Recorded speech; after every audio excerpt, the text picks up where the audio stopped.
Halo guys semua, selamat datang di channel Iksan IT.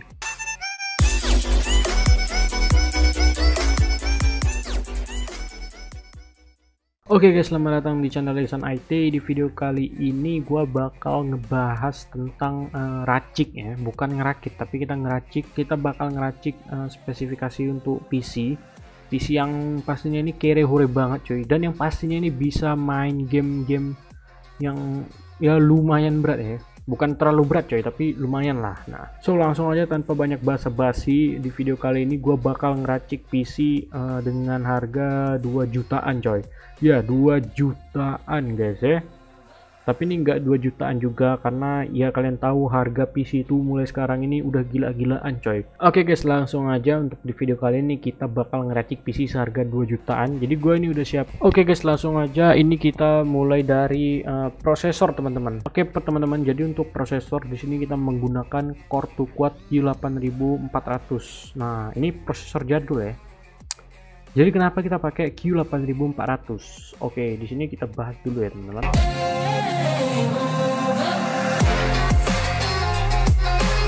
Oke teman-teman, untuk Core 2 Quad Q8400 ini dia memang prosesor jadul ya, tapi ini performanya teman-teman bisa dibilang bagus banget ini ya.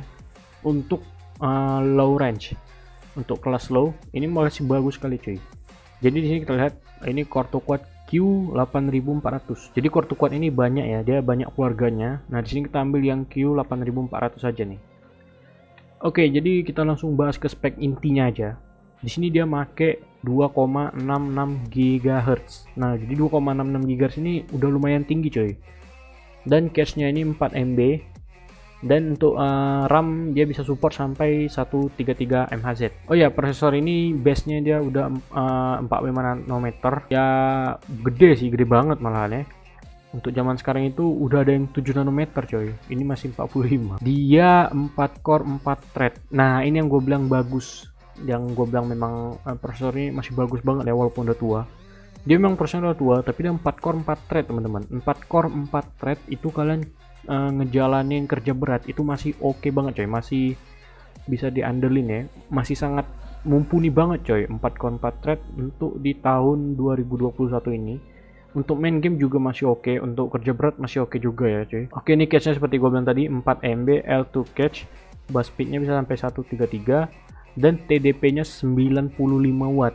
Ini prosesornya dengan spesifikasi yang bagus, TDP-nya juga kecil guys, jadi nggak membuat listrik kalian itu jebol ya, nggak buat boros sekali lah. Oke, untuk soket di sini dia pakai 775, ini udah lumayan jadul banget cuy.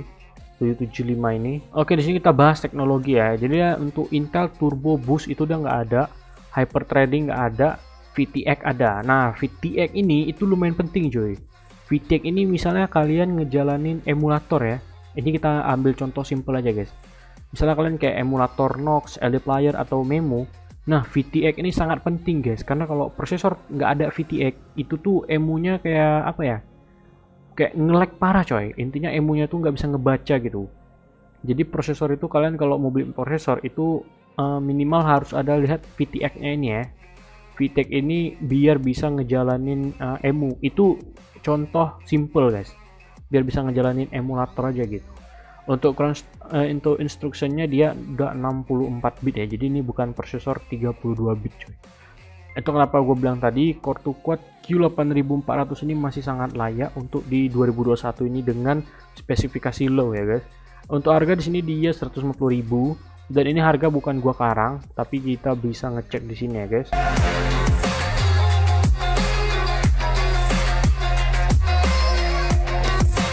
Oke, di sini bisa kalian lihat di toko Pak Edi coy ya, di toko Pak Edi ini guys. Oke, di sini kalian bisa lihat ya guys, ini kita di toko Pak Edi guys. Nah, di toko Pak Edi ini itu sekitar harganya mulai dari 170.000, 150, 145, 150. Ya, segitulah ya, 45. Ini ratingnya bagus guys ya, 4,8, 4,7, 4,8, 4,9 guys. Karena rating paling tinggi itu 5 guys. Intinya kita main aman itu di harga 150.000. Kalian siapin dana aja 150.000. Oke guys, untuk part kedua di sini kita pakai RAM PC DDR3 4GB kali 2. Nah, 4GB kali 2 ini maksudnya 8GB ya. 4GB-nya itu ada 2. Untuk harga di sini dia 200.000 per keping. Jadi 4GB itu 200.000 teman-teman. Oke teman-teman, untuk RAM di tahun 2021 8GB itu adalah prasyarat minimum. Ingat, prasyarat minimum. Ya, kenapa gue bilang begitu? Karena ya kalian tahu sendiri lah ya guys. Di 2021 ini aplikasi itu udah berat-berat kali coy. Untuk zaman sekarang ini udah berat-berat banget guys. Apalagi misalnya kalian kayak mau sambil streaming atau multitasking, 8GB itu udah pas coy, itu udah minimal banget. Jadi kalian jangan samain 8GB sekarang sama 8GB zaman dulu ya. Kecuali misalnya kalian pakai komputer ini cuman untuk kayak buat Word, PowerPoint. Nah itu tuh mungkin kalian nggak perlu 8GB ya, mungkin 4GB aja udah cukup atau 6GB. Tapi kalau kalian memang komputer ini untuk kerja, itu saran saya kalian wajib ambil 8GB. Oke, untuk komponen yang ketiga di sini kita menggunakan Mobo LGA 775. Ini motherboard ya maksudnya ya. Oke, di sini LGA 775 karena kita ngambilnya sesuai soket prosesor ini ya. Oke guys, sekarang kita lanjut ke motherboard ya. Nah, di sini untuk motherboard ini kita menggunakan soket 775 dengan harga 200.000 coy. Oke, di sini kita bisa lihat di toko Pak Edi lagi guys ya. Nah, di sini nih harganya berkisar dari ada yang 300, ada yang 210. Ini murah coy. Tadi range harga kita ambil 200. Nah, jadi menurut gua kalian cari harga yang 200.000 aja guys. Mungkin kalian bisa dapat hoki gitu. Karena di sini banyak guys yang jual 250, 185. Ini 230, 135 guys. Ini murah banget coy ya. Oh, tapi ini 31 guys. 31 itu DDR2. Mungkin kalau kalian bingung perbedaan 31 sama G41, kalian bisa lihat di sini. Di sini guys. Di mana ya? Di sini kali ya. Ada video yang gua review kemarin itu tentang bahasan G31 versus G41. Oke guys, intinya untuk motherboard kalian cari aja harga yang 200.000 atau di bawah 200.000. Mungkin kalau kalian kurang hoki bisa dapat 200.000 lebih ya. Intinya untuk motherboard cari yang G41 karena kalau kalian make G31 DDR2 coy. G31 itu DDR2 ya. Jadi itu performanya lumayan kurang membantu menurut gua kalau DDR2 itu guys. Dan DDR2 itu belum support 8GB guys, masih 4GB. Karena kan DDR2 2 slot dia support ini 1-2GB doang guys. Jadi dia nggak bisa support 8GB sih total kalau kalian pakai G31 ya. Tapi kalau kalian pakai G41 satu slot ini dia bisa support 4GB guys. Berarti kalau kalian totalin 2 bisa support 8GB guys. Itu G41. Makanya saran gua kalian lebih baik cari yang G41 coy. Ya cari aja harga range 200 ribuan. Dan di sini di toko Pak Edi coy. Oke, di sini kita bahas hard disk dulu ya. Oke teman-teman, saatnya kita membahas hard disk ya. Oke, kenapa kita pakai hard disk? Kita nggak pakai SSD karena yang pertama itu budget teman-teman ya. Karena yang pertama itu kita mikir budget untuk hard disk itu sekitar 200 sampai 250.000. 500 GB coy ya. Dengan ukuran 500 GB kita bisa mendapatkan penyimpanan sebesar 200 sampai 250.000 kita bisa mendapatkan penyimpanan hingga 500 GB coy. Dibandingkan dengan kalian menggunakan SSD itu harganya 500.000, 400.000 atau 300.000, cuman kalian dapat 120 GB guys. Jadi menurut gua untuk rakitan murah itu nggak cocok banget ya guys pakai SSD. Oke, di sini kita bisa lihat untuk harga hard disk 500 GB. Ini kenapa gua buat 200 sampai 250.000 itu karena jaga-jaga ya. Nah, karena nanti bakal pasti harganya nggak pas segini. Jadi kita main aman aja 200 sampai 250.000, kalian siapin dananya. Karena di sini kita lihat di toko Pak Edi ini ada yang jual 155 coy. Ini jauh di bawah ekspektasi kita ya. Ini ada 155, ini ada 200, 250, 155, 243. Kebanyakan 155 coy orang jual ya. Di atas 155 lah. Ya intinya kalian siapin aja 200 sampai 250 karena ini untuk jaga-jaga aja coy ya. Dan di sini juga harganya ya 150 sekitaran segitulah, 160 150 ya, 149 coy. Waduh ini murah-murah lah untuk harddisk ya. Oke, intinya kalian siapinnya dana 200 sampai 250 ribu ya. Di sini kita totalin dulu coy ya, karena ini ada dua barang yang memang ini harganya lumayan digoreng coy, harganya lumayan gelap. Oke, di sini kita coba kalkulasikan dulu semuanya. Ini 150.000 tambah 200 udah 350. 350 tambah 200 ini udah 550. 550 ya guys, ini 550. Nah, 550 ditambah 250 coy. Total itu sekitar 800.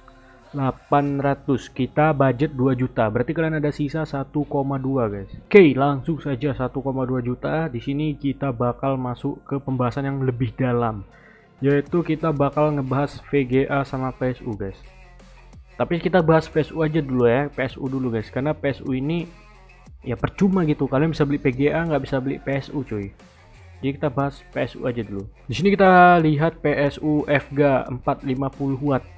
Nah, di sini banyak coy yang jual ya, ada yang dari 500. Ini range harga gua ambil 600. Ini kita main aman coy. PSU gua ini mereknya Seasonic, lupa gua ya tipenya. Intinya Seasonic Ori 80 plus gold. Gold ya, bukan bronze, bukan 80 plus biasa. Ini 80 plus gold guys. Yang punya gua ini Seasonic 620 watt, itu gua beli dulu sekitar 1,2an gitu guys. Ini ori ya, maksudnya memang barang baru, itu gua beli 1,2 80 plus gold. Ini kalian bisa lihat guys, 450 watt orang udah jual 800 guys, 700 lah ya. Berarti sekarang itu udah gila-gilaan coy, harga komponen komputer tuh udah mahal-mahal coy. Nah ini guys, di sini gua ada jumpa ini ya, Aerocool United. Oke guys, di sini kita jumpa Aerocool United Power 500 watt 80 plus PSU. Ini ada Aerocool United, dan di sini kita ada lihat Aerocool Lux. Nah di sini ada Aerocool Lux. Ini ada harganya 550.000. Ini udah 80 plus bronze. Waduh, udah lumayan nih coy ya. 550 watt lagi guys. Ini udah lumayan banget guys. Untuk kalian make 1660 aja nih udah bisa coy sebenarnya coy. Oke, ini kita lihat dulu di sini guys. Kita cek bener nggak ini bener-bener 80 plus bronze atau enggak ya guys. Pertama kita cek ini dulu, Aerocool United P. Ini dari persepsi gua, Aerocool ini bagus guys, karena gua dulu pernah pakai Aerocool. Cuman memang nggak lama, bukan nggak lama maksudnya rusak ya, udah gua jual coy, karena memang gua kemarin itu buat VGA SLI, jadi Aerocool ini nggak bisa nampung coy.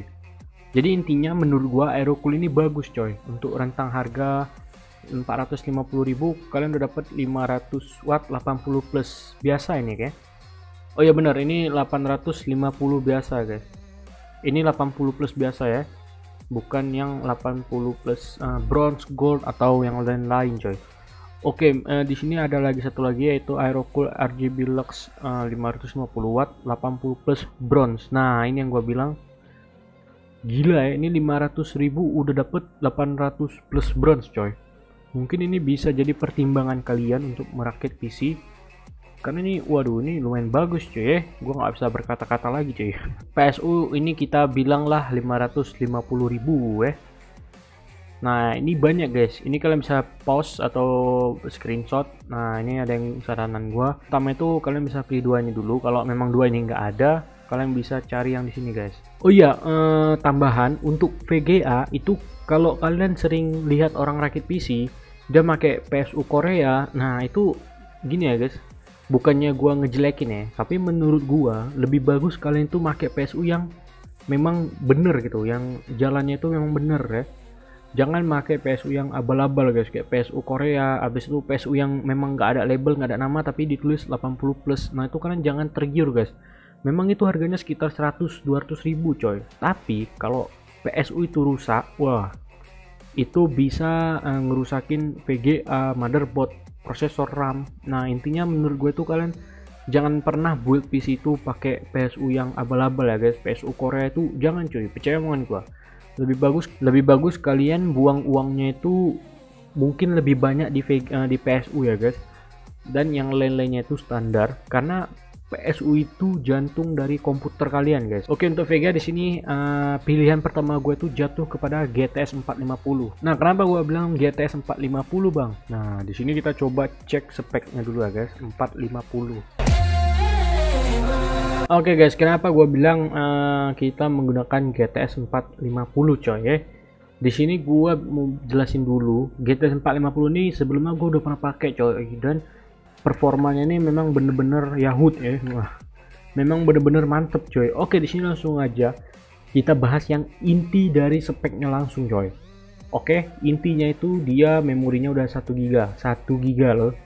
Dan di sini dia udah menggunakan DDR5 coy ya, bukan GDDR3.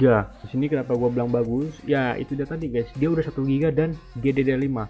Mungkin kalau kalian yang udah ngerti spesifikasi PC, pasti kalian udah tahu lah ya, GDDR5 itu bagus coy dibandingkan dengan GDDR3.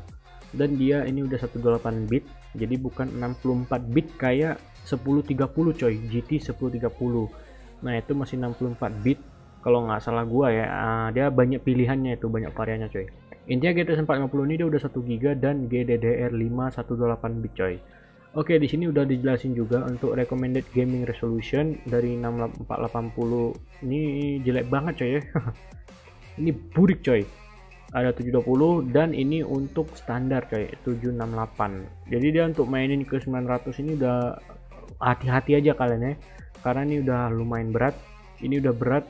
Wah, ini udah berat banget coy. Oke, di sini untuk VGA gua sangat menyarankan kalian mengambil VGA ini dengan budget yang benar-benar terbatas ya. Karena VGA ini bisa kalian lihat, mungkin GTS 450 ini kalau nggak salah gue ini VGA GTS terakhir. Ini kalau nggak salah gue sih. Ini ada GTX 260 coy. Waduh. Cuman kalau kalian kayak nyari 550 Ti, 650 untuk zaman sekarang itu udah lumayan sulit coy, udah lumayan susah lah ya. Oke guys, intinya untuk VGA itu saran saya kalian ngambil GTS 450 karena ini memang udah bener-bener bagus untuk gaming maupun kerja berat ya guys. Ini udah powerful banget coy. Oke guys, mungkin seperti itu racikan PC yang gua berikan kepada kalian. Jadi untuk VGA saran gua kalian lebih baik ambil ini aja. Tapi kalau kalian mau ambil ini nggak apa juga, cuman budgetnya kalau kalian ambil ini bukan 2 jutaan guys. Kalau kalian ambil GTX 650, nah budget yang kalian rakit itu bukan 2 juta ya, tapi 2 jutaan, itu udah lebih cuy. Sepanjang pembahasan kita tadi, pasti kalian tanya ya kan, bang kok nggak ada casing? Nah itu guys, kalau casing itu gua nggak bisa kasih harga ya guys. Jadi saran saya, kalian kalau make spesifikasi begini, racikan 2 juta, itu jangan make casing yang ada template glassnya guys. Jangan pakai casing gaming, kalian bisa pakai casing biasa guys, casing kantoran ya. Nah kalian bisa pakai casing yang kayak gini guys. Nah yang gini aja ya, yang hanya sebatas fungsional aja guys, yang nggak bisa show off daleman gitu, yang nggak bisa tampilin RGB-an itu nggak bisa coy. Nah build retro, nah ini retro ya. Oke, jadi intinya untuk casing itu saran saya kalian gak usah pakai yang kaca-kaca gaming, nggak usah guys. Kalian pakai casing biasa gini aja ya guys. Oke guys, mungkin segitu aja dulu untuk video hari ini. Jangan lupa untuk di like, comment, share, subscribe. Gua mohon maaf banget kalau belakangan ini gua udah jarang upload video, dan mungkin gua bakal usahain upload setiap hari lagi ya guys, seperti dulu. Oke guys, segini aja videonya, dan bye bye.